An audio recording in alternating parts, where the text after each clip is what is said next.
Welcome back to Joe Stunner Boxing. Galal Yafai looks the part. In only his fourth fight, he scored his third win by KO against Moises Calleros of Mexico. And Calleros came in with 36 wins, 19 KOs, 10 defeats, and 4 by KO and 1 draw, I think it was. So at 33, you got to wonder, I mean, this guy is a sort of gatekeeper type, but for a guy's fourth fight, not a bad opponent. And also, Calleros did fight relatively recently, 2020, against Julio Cesar Martinez at flyweight and got knocked out in 2 rounds. And he did bring some ambition, even though he's 33, knocking on a bit. You know, he's a tough guy, Mexican. But in the first round, Galal Yafai, before we go into this fight, let's just talk a little bit briefly about the fight with Goan Rodriguez Garcia, which was his previous fight. Yafai, he won a split decision, and I think I made Yafai a winner, a slight winner, or maybe I had it a draw. I can't remember offhand. I did a video on it. But a lot of people whose opinions I respect, they were saying, oh, no, Yafai lost that fight. And I went back and looked at it, and yeah, I can understand what they mean.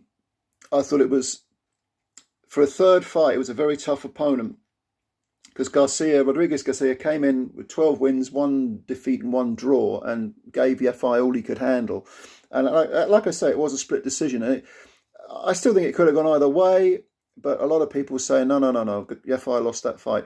Well, he certainly didn't lose this one because he had to make a statement. Even though this is only his 4th pro fight, he's being touted as, you know, they're fast-tracking him as a world champ. And, you know, I mean, going in the, what is it, light, we're talking about super flyweights.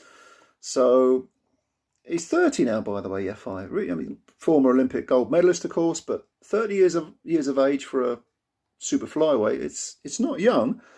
So, yeah, I understand why they're fast-tracking him. He's got the schooling, he's got the pedigree, he's a little bit up in age for a guy of that weight. And there are some good fights there for him. And if he's going to get those fights, he's got to deal with people like Moises Calleros, as he did.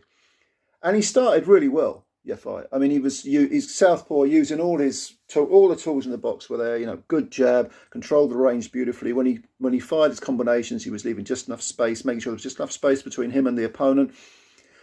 But Calleros, to his credit, hung on in there. And in the second round, he was putting the heat on him. He'd come with some ambition and some motivation, and he was at times, you know, not really landing anything hurtful, but getting close enough to keep consistent pressure on Yafai. And when I say pressure, of course, as we always talk about there being, you know, mental pressure. A lot of these Mexican fighters, they'll put the heat on you. They'll get in close. They'll work hard. They'll make you work. Even when you want to have a little 5-second rest, you ain't getting it because they're going to be putting that pressure on you, and you're going to have to constantly fight at perhaps at a pace you don't like. So even if you're winning rounds, and this was a 10-rounder, not a 12-rounder, but even though you're winning the rounds, you're fighting at a pace you don't want. It's difficult to concentrate for every second of 3 minutes times 10, 30 minutes of fighting.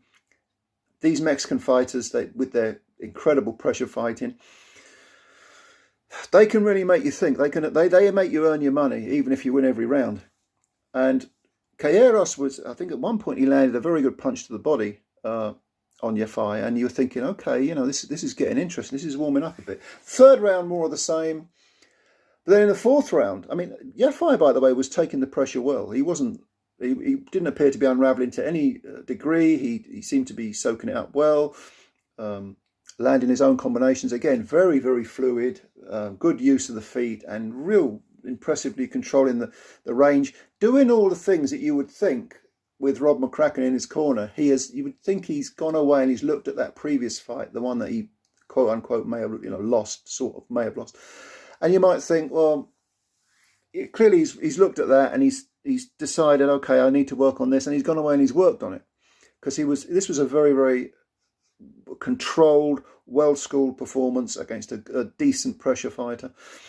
And in the fourth round, suddenly all of that fluidity from Yafai came to fruition. There was a left, as a southpaw, let me get this right now, There was I think it was a right cross that clipped Calleros, and then a left cross that clipped Calleros, and then a big right hook that really shook him badly, and he was kind of flailing, and for the first time in the whole fight, backing off. And again, beautiful control of the range. Yafai stepped in, landed combinations. Down goes Calleros, gets up. Look, he's squinting, he's winking, there's something wrong with his eye. He doesn't look. Did he want out? I don't know. Maybe he just caught something in the eye. But the referee, Kieran McCann, had a look at him and said, "No, that's your lot." He didn't get that message that he was after. He didn't get that confident message. And I think Calleros was either looking at the clock or looking to his corner. That's never a good sign, as if to say, what's going on here? I need, what do I do? He seemed a little bit all at sea. So a really good, I'm almost tempted to say a comeback performance by Yafai because of the questions that were asked in his previous fight against Gohan Rodriguez Garcia. There were questions asked. Is he being rushed too quickly? Is he, but you learn, this is how you learn. What do we say? Even if he'd not got the decision in his previous fight, so what? That's how you learn. And he clearly has learned something from that fight because he put it all together in this one. Is he ready for a world title fight? Well, he's got this WBC international flyweight title. Or is it a super flyweight? It's one of those belts. And yeah, Matchroom have signed Sonny Edwards, of course. Sonny Edwards has got the IBF flyweight title. Maybe Yafai will opt for a fight with them. Maybe they'll beef them both up and promote it as a big showdown. Would be better if it was unification, wouldn't it? So maybe, I don't know, maybe Yafai can pick up one of the other belts or fight for one of the other belts. But at 30, you've got to say, if he's not there already, he's nearly there. He needs to really... he needs to be given an opportunity and needs to take it. So, good performance by Yafai. It was on the undercard of Joshua versus Franklin. Let me know what you think. Where do you think Yafai is going? Did you think that, like I did, that the performance was impressive? Or did you think the opponent had seen better days? And I think he actually was a strawweight at one point, Calleros.